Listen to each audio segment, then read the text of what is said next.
Hey everyone, happy Thursday. So just wanted to do a quick video this morning. I was reminded of another reason why it's better to rent versus buy. And this has been in the back of my head for a while, but then it's like, oh, sometimes Michelle, maybe you need to put this out there for other people to think about it. So, I kind of love the whole psychology thing of the brain and how that works. And this kind of plays into that. But one of the best things about buying a home is that your mortgage payment stays the same. Yes, your taxes can increase. They can go up a little bit here every year or whatever, but your mortgage is going to stay the same. And the longer that you stay in that house, obviously, the more you're going to pay off on that loan. So I want to give an example of somebody that I've talked to in the past. And obviously I'm not going to give any personal details, and I'll just use fictional names and stuff, but basically the math is the same. So we're going to say Susan bought her house 25 years ago. And Susan's monthly payment now is only $450. In today's world, that's like unheard of, you're like, oh my goodness, $450, that's amazing. Susan also only owes like $40,000 left on her house.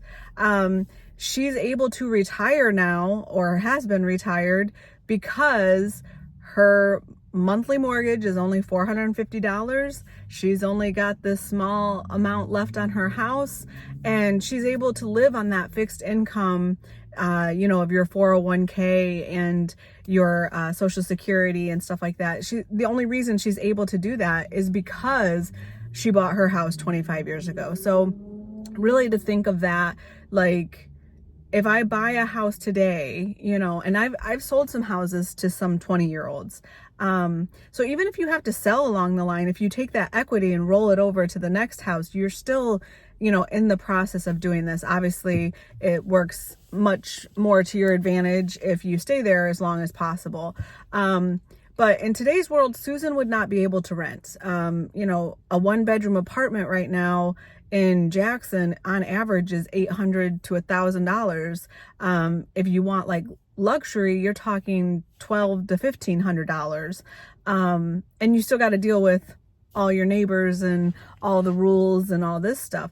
Well, Susan is able to enjoy her property for $450 a month, and she can have as many animals as she wants. She doesn't have her neighbors, pulling fire alarms at 3 a.m. and she's able to enjoy her life. The psychology part on that is, I was watching a documentary that was talking about retirement and planning and all this stuff. And it was basically saying, we often can't see we picture ourselves today. We don't picture ourselves in like 40 years or 50 years. What are we going to be or look like? Or we can't connect with that person because we're not there yet. We don't know them. We only know today's person. And so they were actually talking about, I don't know if you've seen all those little Snapchat filters that you can look at and see yourself as an elderly person.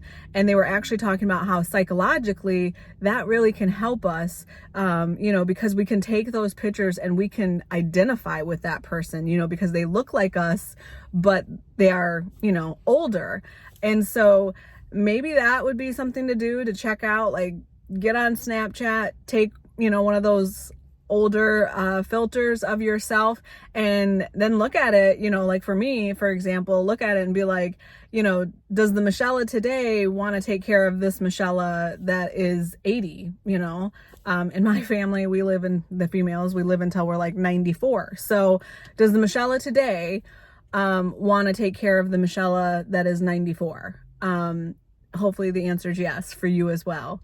So just think about that little aspect of home owning versus renting as well, because you really are taking yourself today and watching out for yourself down the road. Have a great day. Bye-bye.